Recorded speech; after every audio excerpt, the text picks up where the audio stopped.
नमस्कार दोस्तों, ट्रिकी गुरु अमित गुप्ता के YouTube चैनल में आज आपका फिर से स्वागत है। दोस्तों आज मैं आपके लिए लेकर आ गया हूं एसएससी जीडी की परीक्षा को ध्यान में रखते हुए रीजनिंग के टॉप 20 ऐसे प्रश्न जो कि 2023 की आपकी परीक्षा में आ सकते हैं, क्योंकि ऐसे ही प्रश्न 2019 और 21 की परीक्षा में पूछे गए हैं। इन प्रश्नों के माध्यम से आप अपनी अच्छी खासी प्रैक्टिस कर सकते हैं और डिस्क्रिप्शन में आपको एक फ्री लिंक मिल जाएगा जो ऑनलाइन टेस्ट का होगा। चाहे तो आप जाकर वहां पे ऑनलाइन मॉक टेस्ट जो है वो फ्री में दे पाएंगे।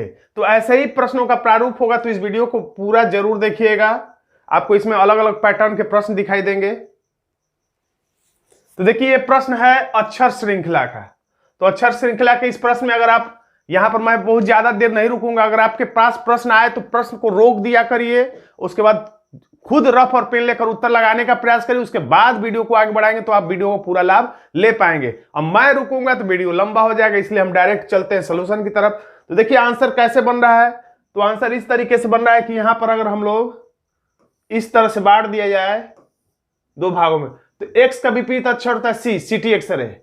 बी वाई, जिन्ना अली, यानी कि शुरू का लास्ट में है और विपरीत अक्षर है। तो अब ए का क्या होगा, अब इसका तो ये विपरीत अक्षर हो गया। अब इसका यू का विपरीत का अक्षर क्या होता है, एफ, लेकिन लास्ट में। भी का विपरीत अक्षर ई, तो बीच में। ये लास्ट में है तो शुरू में इसका विपरीत अक्षर और डब्ल्यू का डी। विपरीत अक्षर का मतलब उम्मीद करता हूं आपको पता होगा, तो डी ई एफ हमारा आंसर होगा। लेकिन केवल एक स्थान पूछ रहे हैं तो इसलिए हमारे पहले खाली स्थान पे डी हो जाएगा। अगला प्रश्न जो है रिपीट श्रृंखला से है। तो इसमें हमने कई ट्रिक्स बताए हैं। अगर आप मेरे पूरे विस्तार से वीडियो को रेगुलर देखते हो तो इसके लिए रिपीट श्रृंखला के प्रश्नों को, कठिन से कठिन प्रश्नों को आसानी से हल करने के लिए मैंने कई ढेर सारे ट्रिक बनाए हैं स्पेशली आपके लिए। लेकिन यहाँ एक मॉक टेस्ट है तो बहुत ज्यादा विस्तार में न जाते हुए यहाँ पर हम लोग अनुसरण विधि का इस्तेमाल करेंगे। अनुसरण विधि का मतलब पीछे या आगे जाकर देखते हैं कि क्या आने की परंपरा रही है और उसी आधार पर हम लोग खाली स्थान को भरते हैं। तो यहां पर अगर देखा जाए, और एक है सर्वनिष्ठ विधि। सर्वनिष्ठ विधि ये कहती है कि पहले खाली स्थान पे क्या आने की संभावना है, टी, इसमें भी टी, इसमें भी टी, केवल यही विकल्प है जिसमें एस है। तीन विकल्पों में शुरुआत के पहले खाली स्थान पे टी की संभावना। वैसे ये मत समझिए कि हम लोग होने को आंसर सी भी हो सकता है, थोड़ा सा विकल्प इधर उधर है, ये भी हो सकता है आंसर बी सी की जगह पे सी बी की जगह पे है, तो ये भी आंसर हो सकता है। लेकिन संभावना है पहले खाली स्थान पर किस चीज की, तो टी की। वैसे हम लोग अभी आंसर को टिक नहीं कर रहे, अभी हम लोग बस संभावना दर्शा कि टी को भर लिए, जो भी भरना होगा भर लेंगे और फिर उसके बाद कोई रिपीट होने वाला कोई स्पेशल क्रम बनेगा तभी हम लोग आंसर को टिक करेंगे। तो टी को हमने यहां पे भर लिया। अब हम लोग देखते हैं आर और टी के बीच में क्या आने की संभावना है। तो आर और टी के बीच में यहां से पता चलता है कि आर और टी के बीच में एस आने की संभावना है, तो यहां भी आर और टी के बीच में हम लोग एस भर लेते हैं। ये आंसर टिक नहीं कर रहे हैं, अभी हम लोग भर के देख रहे हैं। जब कोई रिपीट क्रम मिल जाएगा तभी हम लोग टिक करेंगे, घबराने की जरूरत नहीं है। अब इतना लंबा ग्रुप हमें मिल गया तो हम लोग पढ़कर, एक तो मैंने बताया, जल्दी जल्दी यहां पे बता दे रहा हूं, सर्वनिष्ठ विधि। सर्वनिष्ठ विधि का मतलब जो ज्यादा विकल्प में होता है उसको हम लोग खाली स्थान पे भर लेते हैं, या जो सब में होता है तो उसको निश्चित रूप से भर लेते हैं। उसके बाद हमने प्रयोग किया अनुसरण विधि का। अब हम लोग प्रयोग करेंगे पढ़कर विधि का। पढ़कर विधि से पता चल जाता है कि क्या चीज रिपीट हो रहा है। तो टी एस आर, और यहां पे अगर कर दिया जाए तो टी एस आर, फिर एस और एस को लिख रहा है, फिर टी को फिर आर, एस टी आर, या कह सकते हैं पूरा ही पूरा कह दीजिए कि T S R S T R. तो फिर यहां पे देखिए टी के बाद क्या आएगा, तो यहां भी टी के बाद एस, या कह सकते एस से पहले क्या आएगा, टी, तो एस से पहले हम लोग चाहें तो यहां पे टी भर भी सकते हैं, पढ़कर विधि की कोई जरूरत नहीं है। एस और आर के बीच में क्या आएगा, तो एस और आर के बीच में यहाँ पे क्या है, टी है, तो यहाँ भी टी चाहे तो भर लीजिए, पढ़कर विधि का कोई जरूरत नहीं है। ज्यादा ट्रिक बताएंगे तो आप कंफ्यूज हो जाएंगे और इतना समय भी नहीं है। आर और एस के बीच में क्या आएगा, तो यहाँ पे आर और एस के बीच में आप चेक करिए कि क्या आ सकता है। तो आर और एस के बीच में देखिए यहाँ पर क्या आया, टी है, तो यहाँ भी आप टी भर लीजिए। एस टी के बाद क्या आने की संभावना है, तो एस और टी के बाद भी यहाँ पर दिखा रहा है कि आर आने की संभावना है, तो यहाँ पे आर भर लेते हैं। अब हम लोग चेक कर सकते हैं कि क्या आ सकता है। पहले खाली स्थान पर टी है, फिर एस है, फिर टी है, फिर टी है, फिर टी है, फिर आर है। अब हम लोग देखते हैं अगर किसी विकल्प में है तब तो सही है, नहीं तो कुछ दिक्कत हो सकता है। T S triple T, T S triple T R, यानी हमारा आंसर हो जाता है विकल्प डी। देखिए आंसर है डी। देखिए यहाँ पे लिखा है अनुस्वर ट्रिक, सर्वनिष्ठ ट्रिक। अगला प्रश्न देखिए न्याय वाक्य से है और एसएससी जीडी की परीक्षा में न्याय वाक्य से प्रश्न पूछे जा रहे हैं, तो आपको गलती नहीं करनी चाहिए। आप न्याय वाक्य के प्रश्नों को, ऐसी कई ट्रिक्स हैं जिसके माध्यम से एसएससी जीडी स्तर के प्रश्नों को आसानी से हल किया जा सकता है। तो यहाँ पर हम लोग बिना रेख वाले विधि से हल करते हैं। सभी पक्षी प्याले, जो ही बोलता है सभी, तो हम लोग ऐसा चित्र बना लेते हैं। भीतर वाले में सभी वाले शब्द को लिखते हैं, तो यहाँ पे हम लोग लिख लेते हैं पक्षी और बचे हुए शब्द को बाहरी वृत्त में। अब उसके बाद कह रहा है कि, फिर उसके बाद कह रहा है कि कुछ प्याले बिल्लियां हैं, तो कुछ प्याले को कह रहा है कि बिल्लियां हैं, तो ऐसे हम लोग बना लेंगे।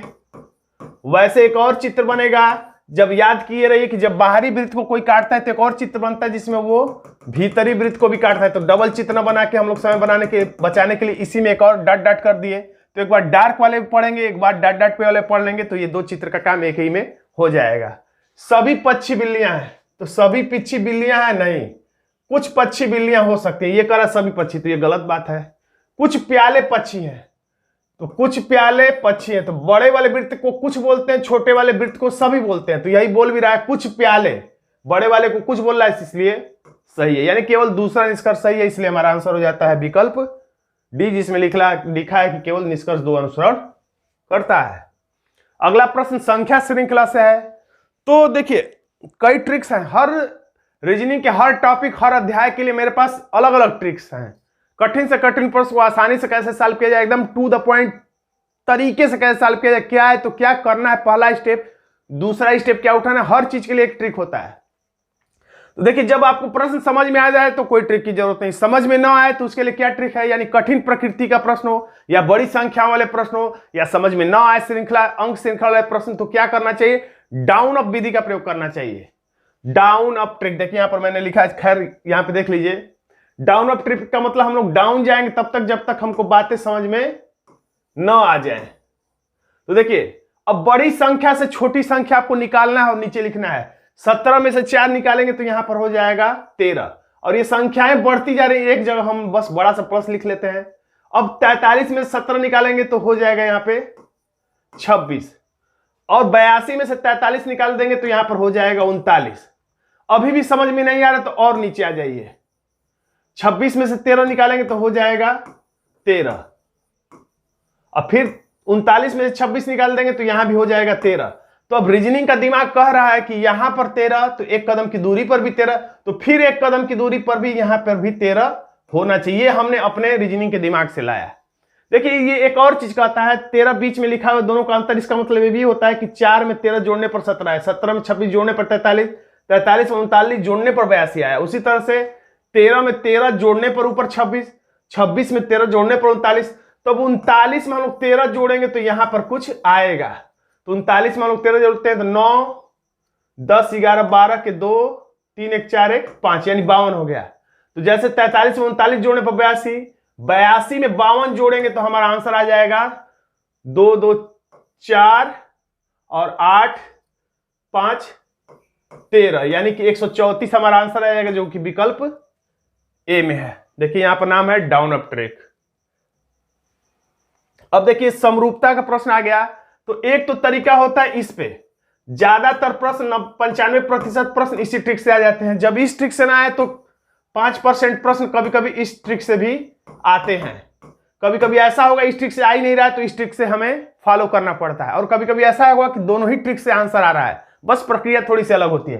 पहले हम लोग इस ट्रिक को देखते हैं, पहले से पहले का अंतर, इसका मतलब होता है पहले से पहले। देखिए ऐसा ही चित्र बन गया यहां पे। तो आर और डब्ल्यू में कितना अंतर है, तो आर देखिए जहां चलते हैं उसको छोड़ के जहां पहुंचते हैं उसको लेकर हम लोग काउंट करते हैं। तो आर को छोड़ के S T U V W 5 का अंतर है, तो हमने लिख दिया +5। अब टी से जेड, देखिए फिर ऐसा ही चित्र बन गया। तो टी को छोड़ के जेड तक पहुंचते हैं, टी है तो U V W X Y Z, यानी यहां पर 6 का अंतर। चाहे तो गणितीय विधि से आप 23 में से 18 निकाल देंगे तो 5, 26 में से 20 निकाल देंगे तो 6, वैसे भी आप आ जाएगा। यानी कि +5 +6 का अंतर है, तो इसमें भी +5 करेंगे और इसके बाद इसमें +6 करेंगे तो हमारा आंसर आना चाहिए। तो P में 5 जोड़ते हैं, फिर उसी तरह P को छोड़ के Q R S T U, तो यहां पे पहला अक्षर U आ गया। अब R में 6 बढ़ाएंगे तो R है तो S T U V W और X, यानी U X किस में है, तो UX है विकल्प ए में। तो ये तो इस तरीके से था। अब हम लोग दूसरा वाला तरीका भी फॉलो करके देखते हैं। इस वाले तरीके से इसका क्या मतलब हुआ? तो इसका मतलब ये हुआ कि ये पहले से पहले का अंतर नहीं बल्कि आपस में ही अंतर, ऐसे इस तरीके से, ऐसे, यहां नहीं, ऐसे। तो R और T में कितना अंतर है? तो ST यानी कि +2, T और W में तो T है तो UVW यानी +3, W है तो Z में कितना अंतर है? तो W है तो XYZ यानी +3, यानी कह सकते हैं +2 +3 चल रहा है। तो यहां भी P है तो QR +2, तो +2 के बाद अब कितने का नंबर? +3 का। तो R है तो +3 का मतलब R को छोड़ के STU, तो U आ गया। अब यहां भी कितना का अंतर होगा? 3 का, तो U के बाद VWX, तो X देखिए U और X फिर आ गया, U और X हमारा विकल्प ए में, यानी दोनों ही ट्रिक से हमारा आंसर यहां पर प्राप्त हो जाता है। कभी कभी पहले वाले ट्रिक से नहीं लगेगा तो दूसरा ट्रिक लगाना मजबूरी आपकी हो जाएगी। देखिए इस वाले ट्रिक से आया था तो +5 +6 से आया था, इस ट्रिक से आया तो +2 +3 से आया है। अब ये अंक समरूपता का प्रश्न है, बेहद आसान प्रश्न है। वीडियो को रोक के थोड़ा सा देखिए, उत्तर देने का प्रयास करिए। तो कह सकते हैं 4 में से 1 घटाए तो 3 लिख दिया, 8 में से 1 7, 9 में से 1 घटा के 8, 6 में 1 घटा के 5। तो उसी तरीके से 7 में से 1 घटाएंगे तो 6, इसका 7, इसको 4 और इसको 1, 67 41, 67 41 यानी बी हमारा आंसर हो जाता है। अब ये कोडिंग डिकोडिंग का प्रश्न है, और जब एक ये समीकरण दिया है, एक ये समीकरण दिया है, और उस 2 समीकरण देने के बाद तीसरा समीकरण पूछा है, तो जब ऐसा है कि जब 2 समीकरण दे के तीसरा पूछे तो ज्यादा उम्मीद है कि हूबहू, मैंने इसका नाम रखा है हूबहू वाले पैटर्न पर हो सकता है। और ये तब भी प्रूफ हो जाता है इसमें कि जितने अक्षर हैं ऊपर कहीं ना कहीं P दिख जाए, कहीं EARL कहीं ना कहीं दिख जाए तो भी कंफर्म हो जाता है कि ये हूबहू के आधार पे है, और जिसका कोड निकालना है वो विकल्प में मौजूद है, तब 100% कंफर्म हो जाता है कि वो प्रश्न हूबहू के आधार पे है। तो इसमें से ही खोजना होता है, बहुत आसान सी बात है। P पहले नंबर पे है, पहले नंबर 5 है, तो यानी इस P का मतलब हो गया 5। E का क्या मतलब है? तो E कहां है? लास्ट में E, और इसमें लास्ट में क्या है? 3। यहां से भी हम लोग देख सकते हैं E शुरू में है, तो शुरू में E का मतलब क्या है? 3, तो यही कोड है इसमें भी। A का मतलब क्या है? तो दूसरे नंबर पर, दूसरे नंबर पर 2 है, चाहे तो इसमें भी लिखिए, इसमें भी दूसरे नंबर पर, इसमें दूसरे नंबर पर 2 है, यहां से भी लिख सकते हैं। R कहां है? इसमें नहीं है। R इसमें 1 2 तीसरे नंबर पर, इसमें 1 2 तीसरे नंबर पर 6, तो 6 हो गया। L इसमें 1 2 तीसरे नंबर पर, इसमें 1 2 तीसरे नंबर पर 9 है, यानी 53 26 9, 53 26 9 विकल्प बी में है, तो हमारा आंसर हो गया विकल्प बी। अब देखिए क्या करा, जो भी करा उसको करते हुए आप आंसर तक आसानी से पहुंच सकते हैं। अंग्रेजी वर्णमाला यानी ए से जेड को कह रहा है कि ABCD XYZ पूरा बता रहा है कि जेड में से उसे उलट कर यानी कि विपरीत लिख दिया जाए और सारे वावेल यानी सारे स्वर निकाल दिए जाए, तो दाएं से 8वां अक्षर कौन सा होगा? यानी वर्णमाला उल्टा लिख दिया जाए, यानी कि जेड इधर से, ए इधर से लिख दिया जाए, ABC। अब पूछ रहा है दाएं से, तो इसलिए हम दाएं से कुछ अक्षर 8वां ही पूछ रहे हैं, तो हम लोग 10 11 लिख सकते हैं, और उसके बाद उतने ही से हमारा काम है। प्रश्न देखने से ऐसा लग रहा है कि दाएं से 8वां पूछा, यानी कि इधर ही से कुछ अंक तक पहुंचेंगे, अक्षर तक, तो हमें आंसर मिल जाएगा, तो बहुत ज्यादा लिखने की जरूरत नहीं है। ABCDEFGHIJKLM तक लिख लेते, इतने में मिल जाएगा। अब कह रहा है सारे स्वर हटा दिए जाए, सारे वावेल हटा दिए जाए, इसको हटा देते हैं। AEIOU 5 वावेल होते हैं, AEIOU, यही है सारे वावेल्स, तो इन्हीं को ही हटाने के लिए कह रहा, तो A हटा दिए, E हटा दिए, इस I को हटा देते हैं हम लोग, और उसके बाद इधर भी हटेगा, लेकिन हमसे दाएं से 8वां ही पूछ रहा है, तो बहुत ज्यादा लास्ट तक हटाने की जरूरत नहीं, समय की बर्बादी है। अब देखते हैं यहां से दाएं साइड से 8वां अक्षर, 1 2 3 इसे छोड़ देंगे, 4 5 6 इसे छोड़ देंगे, 7 8 8वां अक्षर है के, तो यही हमारा आंसर हो जाएगा, सी में के लिखा हुआ है। अब अगला प्रश्न अलग छाटना है, नॉन वर्बल रीजनिंग का प्रश्न अलग कौन सा है, यानी इन चित्रों में कौन सा आपको अलग दिखाई दे रहा है। तो जब आप वीडियो रोक दीजिए, अगर आपको जल्दी लग रहा हो थोड़ा सा देख लीजिए ध्यान से, उसके बाद वीडियो को आगे बढ़ाइएगा, क्योंकि मैं रुकूंगा तो वीडियो लंबा हो जाएगा। तो देखिए ध्यान से, इसमें ये वाला जो वर्ग है, ये वाला वृत्त के बाहरी है, वृत्त के बाहर, वृत्त में नहीं गया, इसमें वृत्त के बाहरी है, वृत्त में नहीं घुसा है। लेकिन इसमें देखिए ये वाला जो भाग है यहाँ पे, ये वाला भाग जो है ये वृत्त के भीतर ये घुस गया है, इसमें भी वृत्त के भीतर बाहरी है, इसमें बस भीतर घुस गया, इसी को ध्यान में देना है, इसीलिए यही अलग है। आंसर हो गया सी। अब देखिए, अगर आप एसएससी जीडी की तैयारी कर रहे हैं, अगर आप बहुत कम समय अपनी अच्छी खासी तैयारी करना चाहते हैं, तो हमारे एसएससी जीडी के क्रैश कोर्स से जुड़ सकते हैं। ये व्हाट्सअप नंबर है। और इस कोर्स में आपको क्या मिलेगा, तो विगत परीक्षाओं में पूछे गए सब अधिकांश प्रश्नों के, जो कि 19 से 21 में परीक्षा, उसके उत्तर सहित, व्याख्या सहित चैप्टर वाइज वीडियो मिलेगा, चैप्टर वाइज होगा। और उन सभी वीडियो में जो प्रश्न इस्तेमाल किए गए उनका पीडीएफ मिलेगा, 20 ऑनलाइन मॉक टेस्ट मिलेगा, और व्हाट्सएप पर आप किसी समस्या का समाधान भी पा सकते हैं। खैर हम लोग चलते हैं, ये तो प्रमोशन हो गया, अब चलते हैं हम लोग अगले प्रश्न पे। देखिए इसमें वर्णमाला का प्रश्न है, कह रहा है कि अंग्रेजी वर्णमाला में निम्न अनुक्रम में वर्णमाला दे भी दिया है, कभी कभी नहीं देता है। बाएं से 18वें के दाईं ओर छठा अक्षर। एक तो सरल तरीका है, उसके बाद ट्रिकी तरीका भी देख लीजिए। पहले तो जैसे जैसे कह रहा है सरल तरीका, जो लोग ट्रिक विस्तार से नहीं सीखे हैं मुझसे या किसी से, तो उनके लिए जैसा जैसा कह रहा है बस वैसा वैसा करते जाइए। थोड़ा समय जरूर ज्यादा लगेगा, लेकिन आंसर आ ही जाएगा, सही आएगा। बाएं से 18वां, तो आपका बाएं हाथ किधर है, इधर है, तो बाएं से 18वां गिन लीजिए। आपको पता है 18वां आर होता है, डायरेक्ट पहुंच जाए, चाहे गिन लीजिए। 1 2 3 4 5 6 7 8 9 10 11 12 13 14 15 16 17 18वां अक्षर आर होता भी है। तो बाएं से 18वें अक्षर के, तो जिस अक्षर की बात करेंगे उस अक्षर को ज्यादातर छोड़ी के गिनना होता है। जहां पर के लिखा रहता है यानी कि कामचोर, उसको छोड़ी के गिनना होता है। तो दाईं ओर से बाएं से 18वें अक्षर के लिखा है, तो इस अक्षर को छोड़ी के गिनना है। और किधर, दाईं ओर, तो दाएं हाथ किधर है, इधर है, तो इधर गिनेंगे। और कितना, 6 गिनेंगे, तो 6 गिन दीजिए। एक, इसको छोड़ के हम लोग गिन रहे हैं, याद रखिए। 1 2 3 4 5 6, कौन हो गया, तो हमारा आंसर हो गया एक्स, जो कि विकल्प बी में है। वैसे इतना लिखने, कभी कभी ये वर्णमाला लिखा भी नहीं रहता है, तो पहले तो आपको ए से जेड तक लिखना पड़ेगा, इसमें 1 मिनट चला जाता है, उसके बाद गिनने में 1 मिनट चला जाता है, समय ज्यादा लगता है। तो ट्रिक ये है कि जब अलग अलग दिशा रहे, बाएं और एक तरफ लिखा रहे दाएं, या इधर दाएं इधर बाएं, अलग अलग दिशा रहे तो प्लस होता है, और दोनों एक ही दिशा रहे, बाएं बाएं या दाएं दाएं, तो माइनस होता है। तो यहां पर चूंकि अलग अलग दिशा है, बाएं और दाएं, तो दोनों को हम लोग जोड़ देंगे। 18 और 6 को जोड़ देंगे तो कितना हो जाएगा, 24। और ये जो 24 आया है किधर से, तो पहली दिशा, तो पहली दिशा बाएं है और दूसरी दिशा दाएं है, तो पहली दिशा से ही हम लोग आंसर ज्ञात करते हैं। बाएं से 24वां, तो आपको पता ही है बाएं से 24वां अक्षर कौन होता है, तो एक्स होता है। वर्णमाला क्रम कोडिंग डिकोडिंग के अंदर आप लोग रटे होंगे तो आराम से बता देंगे, बाएं से 24वां अक्षर एक्स होता है। हमारा आंसर हो जाता है विकल्प बी, और इसका नाम है चुंबक ट्रिक। अब देखिए ये ब्लड रिलेशन का प्रश्न है। एक्स, एक तस्वीर, एक्स नाम का जो व्यक्ति है, ये एक तस्वीर की ओर इशारा करते हुए अपने जो दोस्त जेड से कहता है कि वह मेरी पत्नी की, वह मतलब जो भी होगा, यानी कि जो तस्वीर में है, जो तस्वीर में है उसी को कह रहा है कि वह कौन है। तो इसी का देखिए परिचय इसी का दिया जा रहा है, याद रखिएगा।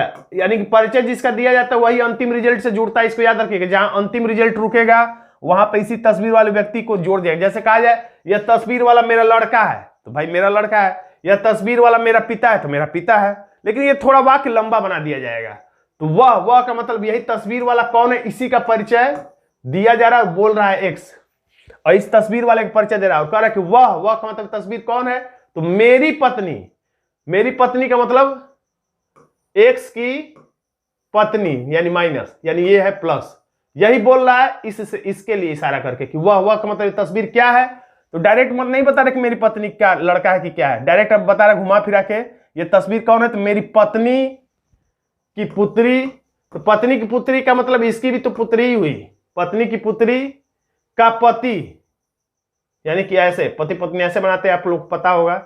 पति का बेटा, यानी कि बेटा मतलब प्लस है, बेटा है। देखिए यहां पे कहा नहीं रुका, तो यानी यही वह, यानी कि तस्वीर वाले व्यक्ति की लिख कर रहा है।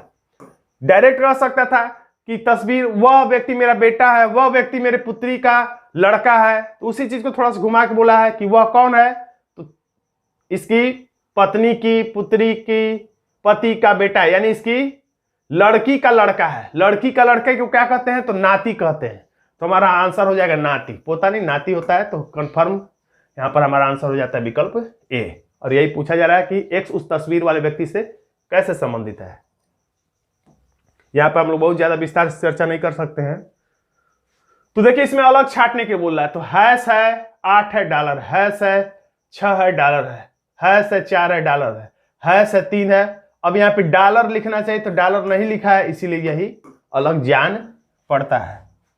आंसर हो गया डी। अब विशेष कोडिंग में जिंजर इज ए रूट, ऐसे प्रश्न में देखना चाहिए कि पहले पूछ क्या रहा है, तो पूछ रहा है रूट के बारे में। तो जिस शब्द के बारे में पूछ रहा है उसको देखिए कि कहां है या कहां कहां है।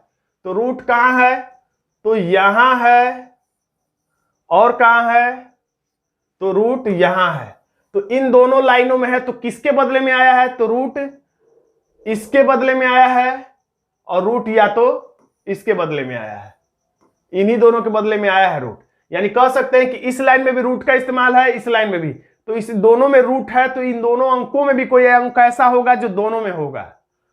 तो 1 2 3 4, 1 2 3 4, यानी कि 4 भी और 2 भी, 4 भी और 2 भी, दोनों अंक 4 और 2 दोनों किसके लिए आए हैं, ROOT के लिए आए हैं। रूट के लिए 4 भी आया, 2 भी आया, यानी कि ऐसा है कि दोनों में 2 अक्षर ऐसे होंगे जो दोनों में होंगे। जैसे कि देखिए ए रूट इसमें भी है, ए रूट इसमें भी है, ए रूट इसमें भी है, ए रूट इसमें भी है, यानी 2 शब्द ऐसे हैं जो दोनों में है, इसलिए इन दोनों में 2 अंक ऐसे होंगे जो दोनों में है। तो इसमें 4 और 2 इसमें भी है, 4 2 इसमें भी है। तो अब कैसे पता चलेगा कि रूट का कोड कौन है और ए का कोड कौन सा है। तो यहां पर अगर आप ध्यान देंगे तो ए शुरू में भी है और ए यहां बीच में भी है, यानी ए इस लाइन में 2 बार आया है। तो जरूर जो भी कोड होगा वो 2 बार इस्तेमाल किया गया होगा इस लाइन में। तो 2 ऐसा है जो 2 बार इस्तेमाल किया गया है, इसका मतलब ए 2 बार आया है और यहां पर 2 बार 2 लिखा है, यानी कि 2 ही कोड ए का है। तो 2 कोड जब ए का है यानी कि रूट का कोड हो गया 4। उम्मीद करता हूं आप मेरी बातों को समझ पाए होंगे। आंसर हो गया ये। और भी कई तरीके हैं प्रश्न लगाने के, फिलहाल सारे तरीकों पर जिक्र नहीं करेंगे। यहां पर एक प्रश्न आया उसको लगाया, अब हम लोग आगे बढ़ते हैं। इस घड़ी वाले प्रश्न में कह रहा है 4:30 बजे घड़ी की दोनों सुइयों का मतलब घंटे और मिनट, सेकंड की सुई की बात नहीं की जाती, कितने अंश का कोड बनेगा। तो यहां पर मैंने चित्र आपके परीक्षा में नहीं दिया रहेगा, मैंने आपको समझाने के लिए बनाया है। तो 4:30 देखिए बज रहा है, तो आपको ये पता रहना चाहिए 2 निकटतम खानों के बीच, या 2 यानी कि 2 निकटतम खानों के बीच, 1 और 2 के बीच में कितना अंश का कोड बनेगा, 60 अंश का, 30 अंश का कोड बनेगा। 30 अंश का कोड बनेगा। कहीं भी 2 निकटतम खाने पकड़ेंगे 30 अंश का कोड, कहीं भी 2 निकटतम खानों के बीच में 30 अंश का कोड, कहीं भी 2 निकटतम खानों के बीच में 30 अंश का कोड। तो इस प्रक्रिया से आपको पता होगा कि 4:30 का मतलब हम लोग सुई को 4 ही पर मान लेते हैं। 4 से वैसे आगे रहेगा लेकिन हम लोग 4 ही पर मानेंगे। तो यहां से यहां 1 खाना और यहां से यहां 2 खाना, यानी 30 अंश इसमें और 30 अंश इसमें, दोनों मिलाकर कितने अंश का कोड बना, तो 30 अंश और प्लस 30 अंश दोनों मिला के हो जाएगा 60 अंश का लगभग, क्योंकि 2 खानों का अंतर है। घंटे की सुई 4 से थोड़ा आगे होगी, लेकिन हम लोग एग्जैक्ट घंटे की सुई के जहां जितने बजे लिखा रहता उतने ही पे मानते हैं। 4 बजे लिखा है तो 4 मानेंगे, 5 तो 5 ही मान के लगाएंगे। तो 4 और 6 पर जब दोनों सुइयां हैं, दोनों के बीच में 2 खाने की दूरी, तो 30 यानी कि 60 अंश का कोड।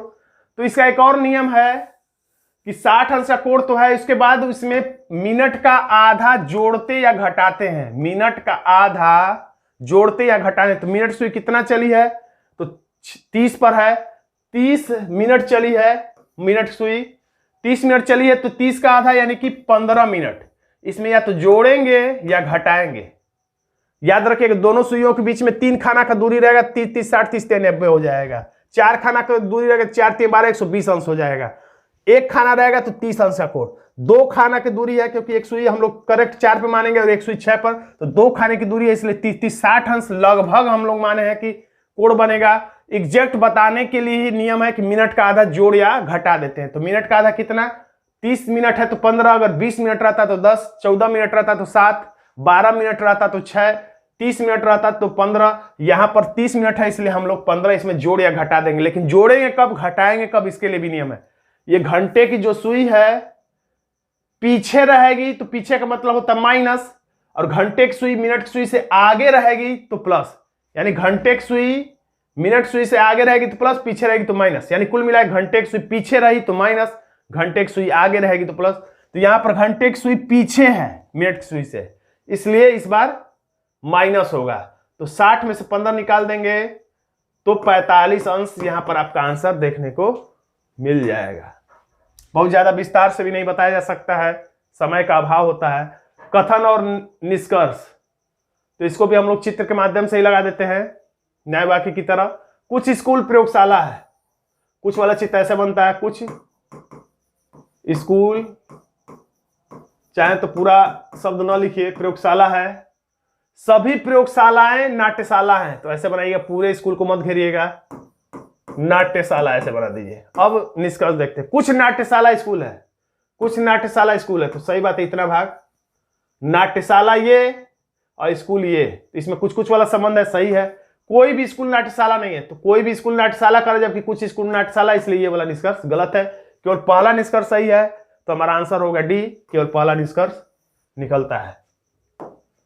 तो न्याय वाक्य के प्रश्न को अच्छे से तैयार कर लीजिए, क्योंकि एक प्रश्न आएगा और वो प्रश्न गलत हो जाता है। और अंक श्रृंखला के भी प्रश्न अच्छे तरीके से तैयार करिएगा, क्योंकि मैंने देखा है एसएससी जीडी 2021 की परीक्षा में या 19 की भी परीक्षा में अच्छे स्तर का प्रश्न है। आसान तो बिल्कुल नहीं कहा जा सकता, मध्यम टू हार्ड, यानी या तो मध्यम लेवल या मध्यम से थोड़ा कठिन लेवल का ही प्रश्न कहा जा सकता है अंक श्रृंखला वाले टॉपिक से। और न्याय वाक्य को तो खैर तैयारी रखिएगा। अब यहाँ पे 35 छात्रों की कक्षा में, यानी टोटल छात्र कितने हैं 35 है, तो गोले में घेर दे रहे हैं कुल संख्या को। करुणा नीचे से 7वां, ये नीचे से कौन है, करुणा है, और ये 7वां है। जबकि सुरिंदर ऊपर से 9वां, ये सुरिंदर जी हैं, सुरेंद्र नहीं सुरिंदर, सुरिंदर जो है ऊपर से 9वां है। अब मोहन दोनों के बिल्कुल बीच में, ये है मोहन, मोहन जो है एकदम बीच में है दोनों के।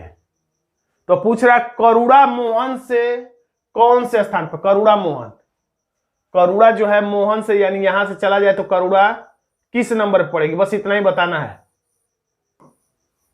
ये करुणा जो है मोहन से गिना जाए तो 1 2 3 4 5, यानी कितनी दूरी पर करुणा है मोहन से। तो देखिए 7 यहां और 9 यहां, 9 7, ये 7 और ये 9, 9 और 7 हो गया 16, यानी 16 लोगों का आंकड़ा हो गया। लेकिन टोटल 35 लोग हैं, यानी बीच में कितने लोग हैं, लेकिन 7 नीचे और 9 ऊपर, 9 7 यानी कि 16 लोगों का आंकड़ा हमारे पास है। तो बीच में कितने लोग बचे, तो टोटल 35 लोग हैं। तो 35 में से आप 16 निकाल दीजिए, तो 15 में से 6 निकाल देंगे तो यहां पे होगा 9, और 2 में से 1 निकाल देंगे तो हो जाएगा 1, यानी कि 19 लोग बीच में होंगे। क्यों, क्योंकि 9 और 7 16, 9 ऊपर 7 नीचे, यानी 16 लोगों का आंकड़ा है। बीच में कितने लोग बच गए, 19 लोग, और मोहन बीचों बीच में है, यानी कि 9 लोग इधर और 9 लोग इधर, 18, और ये बीच में 19वां मोहन है। 9 9 18 और बीच में ये 19वां मोहन। तो मोहन से हम लोग करुणा तक पहुंचेंगे तो 9 बीच में और यहां तक आते आते 10वां, 9 बीच में और यहां करुणा तक आते आते ये करुणा 10वां हो जाएगा, चाहे हो जाएगी, यानी हमारा आंसर हो जाएगा विकल्प डी। उम्मीद करता हूं थोड़ा बहुत आपको समझ में आया होगा। अब ये देखिए लुप्त पद ज्ञात करना है, अक्षर लिखा हुआ, खैर कभी कभी अंक भी लिखा रहता है। तो ए से ई तक चलते हैं, तो ए को छोड़ के बी सी डी ई 4 लगा। अब ई से आई तक पहुंचते हैं, ऐसा कुछ भी हो सकता है, यहां पर ऐसा ही सिस्टम है तो ऐसे ही चल रहा है, कभी कुछ और भी हो सकता है। ई से आई तक चलते हैं तो ये, तो ई को छोड़ के एफ जी एच आई, ये भी +4 ही है। आई से एम तक चलते हैं, आई है तो आई को छोड़ के जे के एल एम, ये भी 4 ही है। तो फिर यानी 4 बढ़ेगा, एम है तो एम को छोड़ के एन ओ पी क्यू, यानी यहां पर क्यू आएगा। चेक करने के लिए ये दिया है, क्यू को में 4 जोड़ देते हैं, क्यू है तो आर एस टी यू, सही है, यू है तो वी डब्ल्यू एक्स वाई, यानी सब में +4 ही हो रहा है, यानी हमारा आंसर आ जाता है क्यू, जो कि विकल्प बी में देखने को मिलता है।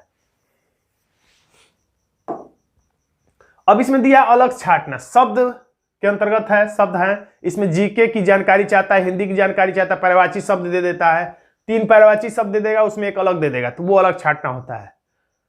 विज्ञान इतिहास से संबंधित जानकारियां देता है, तो इसमें अलग छांटना, ये विज्ञान की जानकारी रखने वाला बता पाएगा। इसमें रीजनिंग का भी आनंद है और जीके का भी जानकारी ले लिया जाएगा। तो क्रिप्टॉन, आर्गन, नियान, ये तीनों की तीनों क्या है, गैस है, इसलिए एक जैसी है, लेकिन प्लेटिनम जो है ठोस है, इसलिए यही क्या है, अलग है। हमारा आंसर हो जाता है डी। अब ये फिर दिशा परीक्षण संबंधी जानकारी, ऐसा जब प्रश्न है तो आप 4 ये प्लस बना दिए, उसके बाद गुणा बना दीजिए। अब क्या कर रहा है, पूर्व जो है उत्तर पूर्व बन जाता है, तो पूर्व कौन है, ये पूर्व क्या बन जाता है, उत्तर पूर्व, यानी उत्तर पूर्व ये है, यानी ये बन जाता है, ये क्या बन जाता है, ये बन जाता है, ये क्या बन जाता है, ये बन जाता है।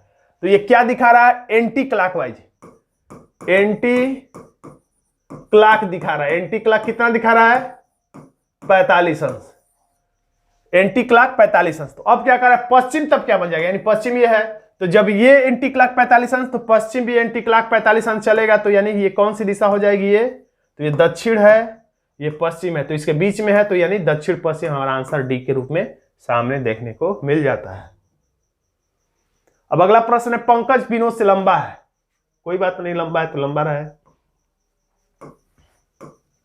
पंकज जो है विनोद से लंबा, थोड़ा थोड़ा गैप रखना चाहिए ताकि बीच में जरूरत पड़ने पर किसी को डाला जा सके। विनोद प्रमोद से छोटा है, विनोद जो है प्रमोद से छोटा है, यानी कि ये भी कह सकते हैं प्रमोद विनोद से बड़ा है। विनोद प्रमोद से छोटा है, यानी प्रमोद विनोद से बड़ा है। विनोद वैसे जो लिखा वही हम लोग पढ़ते, विनोद जो है प्रमोद से छोटा है। देखिए विनोद प्रमोद से छोटा हो गया, लेकिन कितना छोटा है यहां लिखा जाए कि यहां लिखा जाए, इसीलिए मैंने इसे पेंडिंग में रख दिया। यानी कि विनोद से ऊपर प्रमोद कहीं भी हो सकता है, चाहे यहां रहे या यहां रहे या यहां रहे, कहीं भी हो सकता है, अभी क्लियर नहीं है, इसलिए यहां पर बगल में हमने पेंडिंग में रख दिया। बस इतना पता है कि विनोद से ऊपर ही प्रमोद रहेगा, चाहे कितना ऊपर भी रहे। पंकज से ऊपर भी जा सकता है, नीचे भी रह सकता है। उषा प्रियंका से लंबी है, किंतु, किंतु का मतलब ये पहला वाला नाम, किंतु का मतलब उषा, किंतु का मतलब पहला नाम यानी उषा, यानी उषा विनोद से छोटी है, उषा विनोद से छोटी है, तो हम लोग नीचे लिख देते हैं उषा। अब पहली लाइन ले लेते हैं, उषा प्रियंका से लंबी है। उषा जो है प्रियंका से, देखिए अब पूरी लाइन पढ़ सकते हैं एक साथ, उषा प्रियंका, उषा की कहानी है, उषा प्रियंका से लंबी है, किंतु यही उषा विनोद से छोटी है। अब कह रहा है प्रमोद पंकज से छोटा है, प्रमोद जो है पंकज से छोटा है, यानी क्लियर हो, प्रमोद यही रहेगा, क्योंकि यहां लिख देंगे तो प्रमोद से बड़ा हो जाए, पंकज से बड़ा हो जाएगा, इसलिए पंकज से नीचे प्रमोद को यानी यही सेट करना है। अब पूछा सबसे लंबा कौन है, तो सबसे लंबा है पंकज, जो कि विकल्प डी में देखने को मिल जाता है। तो दोस्तों आज का वीडियो आपको कैसा लगा कमेंट बॉक्स में जरूर लिखिएगा। वीडियो अच्छा लगा तो वीडियो को लाइक कर दीजिएगा, इसे अपने दोस्तों में शेयर कर दीजिएगा। चैनल पर नए हैं तो एसएससी जीडी के लिए इस चैनल को सब्सक्राइब जरूर कर लीजिएगा। मिलते हैं नेक्स्ट वीडियो में, तब तक के लिए धन्यवाद।